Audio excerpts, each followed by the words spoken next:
fait, l'idée, c'est que nous, on nous a demandé de travailler sur les outils à notre disposition et éventuellement expérimenter.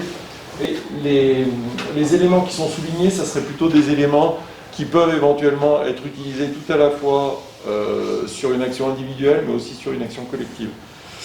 Donc, on met en avant cette idée de nuage. Le nuage renvoie à la complexité et forcément on est dans la complexité et c'est à nous de gérer la complexité avec cette idée que tous ces outils sont là pour essayer de rendre l'implicite explicite et de faire poser le doigt à nos joueurs sur des choses qui éventuellement ils n'auraient pas anticipées, ils l'ont forcément vécu, mais sans se poser de questions, sans l'expliciter. Voilà. En fait, c'est cela les outils de travail. Bon, je prends celui-là parce qu'il est nommé 2 fois. Ah, pardon. Non, mais c'est très bien. C'est important. C'est bien. La visualisation. Alors, pour dire, bon, il faut des outils. Et la visualisation mentale, qui rejoint l'imagerie mentale, c'est comment ça se travaille. Et donc après, il faut un peu d'expertise et de compétences. Là, il vient de dire, je présente parce que ça va pas être très descendant et c'est pas que oral, pas que auditif, ça va être aussi visuel. Et donc, en fait, la visualisation ou les ancrages, je ne sais pas si vous avez remarqué, ou imagerie mentale, va mobiliser les 3 sens.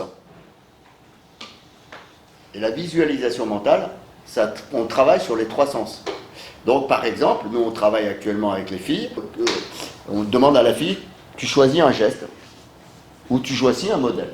Donc, imaginons un geste ou une action particulière. Bah, je me retrouve devant la cage, je prends la balle, je rentre, je tire. Ok. Et donc, on va lui dire, vois les vidéos, regarde-toi, regarde, et tu vas choisir l'action dans laquelle il y a le plus haut niveau de réussite. Tu te sens, où tu t'es bien senti, bon, etc. Et ensuite, on va la faire travailler, notamment les yeux fermés, sur qu'est-ce que tu vois. Et on va travailler à 2 dimensions, dissocier et associer. Dissocier, c'est elle se voit en se regardant. Donc, imaginons que tu sortes de ton corps et que tu te vois faire. Tu regardes la vidéo. Qu'est-ce qui se passe? Comment elle est cette fille? Donc, elle, parce qu'elle est dissociée, comment elle est cette fille? Qu'est-ce que tu vois? Est-ce que tu regardes, son regard, il regarde où? Qu'est-ce qu'il y a autour?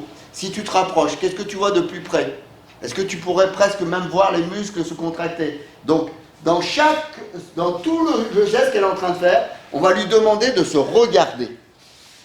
De regarder de haut, de regarder de devant, de regarder de près. Et donc, l'accompagnement, on travaille sur les sous-modalités, c'est-à-dire le visuel, on va le gratter de plus en plus précis. Donc, est-ce que c'est clair? Est-ce que c'est foncé? Est-ce que si tu es en haut, qu'est-ce que tu vois de différent? Si tu montes un peu, est-ce que tu vois quelque chose de plus grand, de plus large?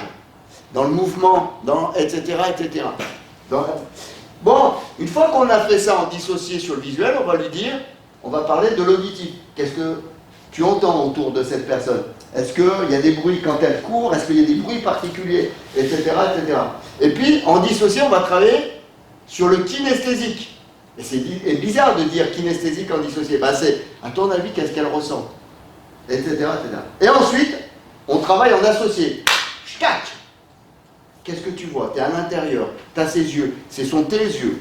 Imaginons que ça ne soit pas elle, mais un modèle. C'est-à-dire qu'elle prend un modèle d'un grand joueur.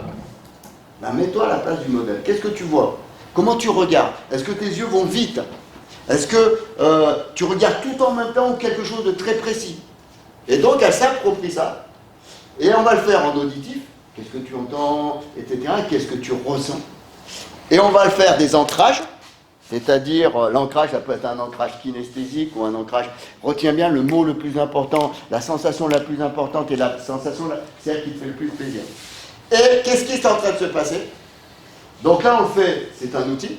Mais ce qu'il faut savoir, c'est que d'un point de vue neurologique, le cerveau est en train de construire les mêmes choses que s'il le faisait.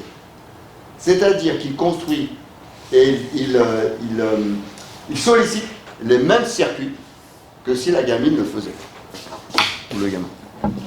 Et plus on le fait de manière experte et approfondie et entraînée, plus les circuits vont s'activer et plus ça va devenir des autoroutes Et quand on fait ça avec de l'activité, il est montré d'un point de vue neurologique, quand on fait ça associé avec l'activité, l'action et les comportements sont plus experts, plus fins, et l'apprentissage va beaucoup plus vite quand on associe les deux.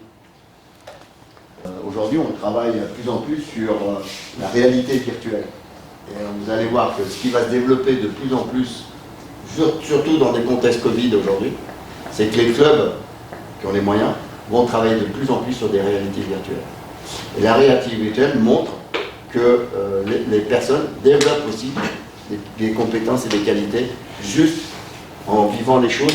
Les réalités virtuelles, c'est le masque qu'on vous met, enfin le truc, et puis vous voyez les choses et vous les ressentez. Bon, la question maintenant, c'est comment on va chercher l'expertise là, comment on travaille là-dessus, comment on travaille là-dessus. Effectivement, il y a des outils, tout le monde les connaît, vous les avez. Maintenant, c'est comment on affine ça, Fred. Il y a peut-être le comment, et puis nous, on est là sur le quand, sur la planification.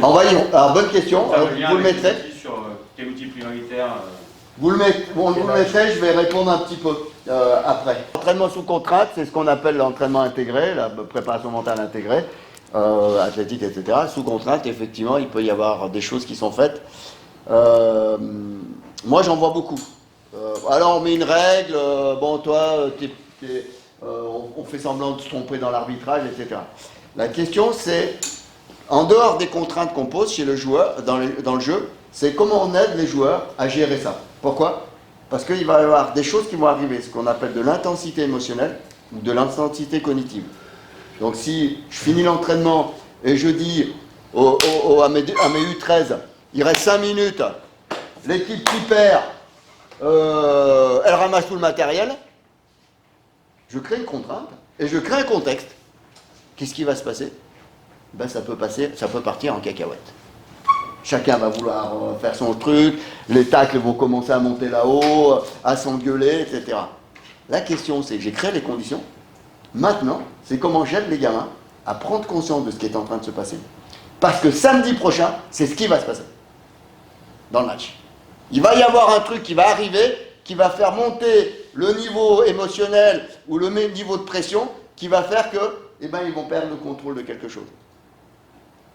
Et c'est ça l'entraînement, pour moi, sous contrainte, c'est mettre les conditions, aider les personnes à travailler dessus. Le problème, c'est que je vois beaucoup d'entraîneurs qui font ça et qui laissent faire. Et donc ça part.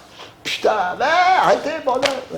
Et qui sont très centrés sur applique-toi techniquement, applique-toi tactiquement, comment t'es placé. Ouais, mais émotionnellement, tu vois pas que ça part en cacahuète, là ? J'ai rajouté renforcement positif parce que c'est un outil dont on ne se rend pas compte, mais quand on félicite, c'est un outil pour l'histoire de l'estime de soi. Bien sûr. Et voilà. Je vais féliciter Régis.